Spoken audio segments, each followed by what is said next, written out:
कभी आपने सोचा है एक सिंपल सी टेनिस बॉल जो कोर्ट पर इतनी फास्ट बाउंस करती है वो असल में बनती कैसे है? और सबसे शॉकिंग बात, इसके अंदर हवा भी एक स्पेशल तरीके से भरी जाती है। आज हम इस छोटी सी बॉल के अंदर छुपी बड़ी साइंस को डिकोड करेंगे स्टेप बाय स्टेप। रेडी हो? चलिए शुरू करते हैं। तो आज के वीडियो में हम जानेंगे टेनिस बॉल कैसे बनती है। एक टेनिस बॉल सिर्फ रबर का तुकड़ा नहीं होती, बल्कि ये मल्टीपल लेयर्स, प्रेशर और प्रिसीजन का परफेक्ट कॉम्बिनेशन होती है। अगर इसमें थोड़ी सी भी गलती हो जाए तो बॉल का बाउंस और स्पीड दोनों खराब हो जाते हैं। सबसे पहले शुरुआत होती है रबर से, फिर इन तुकड़ों को हीट और प्रेशर के साथ हाफ बॉल शेप में मोल्ड किया जाता है। मतलब एक टेनिस बॉल के लिए 2 हाफ पीसेस बनाए जाते हैं, जैसे आधा आधा गोला। सोचो, अभी तक बॉल कंप्लीट नहीं बनी, सिर्फ 2 आधे तुकड़े हैं। यह रबर नेचुरल भी हो सकता है और सिंथेटिक भी।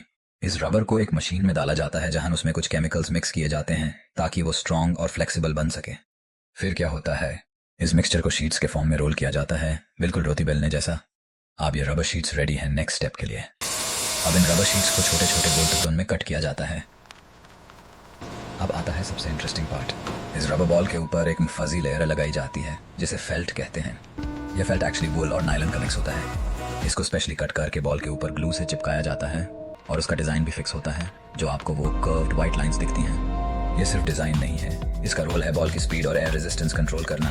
अब फाइनली बॉल को ट्रिम किया जाता है, पॉलिश किया जाता है और टेस्टिंग के लिए भेजा जाता है। Boom, tennis ball ready. इन दोनों हाफ शेल्स को एक साथ जोड़ा जाता है, लेकिन सिर्फ चिपका के नहीं। जब ये दोनों पीसेस ज्वाइन किए जाते हैं तब उनके अंदर हाई प्रेशर गैस भरी जाती है। यही गैस टेनिस बॉल को उसका मेन बाउंस पावर देती है। फिर इन्हें एक स्पेशल मशीन में हीट किया जाता है जिससे ये परमानेंटली सील हो जाती हैं। अब आपके पास एक परफेक्ट रबर बॉल है, लेकिन अभी ये टेनिस बॉल जैसी नहीं लगती, राइट? अब आता है फाइनल टच।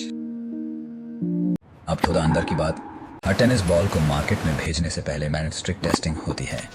बॉल को स्पेसिफिक हाइट से ड्रॉप किया जाता है, उसका बाउंस मेजर किया जाता है, उसकी वेट और साइज चेक होती है। अगर बॉल स्टैंडर्ड मैच नहीं करती तो उसे रिजेक्ट कर दिया जाता है। सोचो, इतनी छोटी सी चीज के लिए इतनी डिटेल चेकिंग। इस प्रोसेस को समझने के लिए एक सिंपल एग्जांपल लेते हैं। सोचो आप एक बलून लेते हो, अगर उसमें हवा कम भरो तो वो प्रॉपर्ली बाउंस नहीं करेगा, और अगर ज्यादा भरो तो फट भी सकता है। बिल्कुल सेम कॉन्सेप्ट टेनिस बॉल में अप्लाई होता है, बस डिफरेंस ये है कि टेनिस बॉल में प्रेशर परफेक्टली कंट्रोल्ड होता है। चलिए अब कुछ इंटरेस्टिंग फैक्ट्स देखते हैं। एक प्रोफेशनल टेनिस बॉल का प्रेशर टाइम के साथ कम होता रहता है, इसलिए टूर्नामेंट्स में नए बॉल्स यूज किए जाते हैं। 2, एक टेनिस बॉल का बाउंस इतना प्रिसाइज होता है कि इंटरनेशनल स्टैंडर्ड्स फिक्स्ड हैं। 3, हर साल दुनिया भर में 30 करोड़ से ज्यादा टेनिस बॉल्स बनाई जाती हैं। तो अब आप समझ गए होंगे कि एक सिंपल सी टेनिस बॉल के पीछे कितनी साइंस और इंजीनियरिंग छुपी होती है। रबर से लेकर प्रेशर फिलिंग और फेल्ट कवरिंग तक हर स्टेप इंपॉर्टेंट है। नेक्स्ट टाइम जब आप टेनिस बॉल देखो तो सिर्फ बॉल मत समझना, सोचना कि यह एक परफेक्टली इंजीनियर्ड प्रोडक्ट है।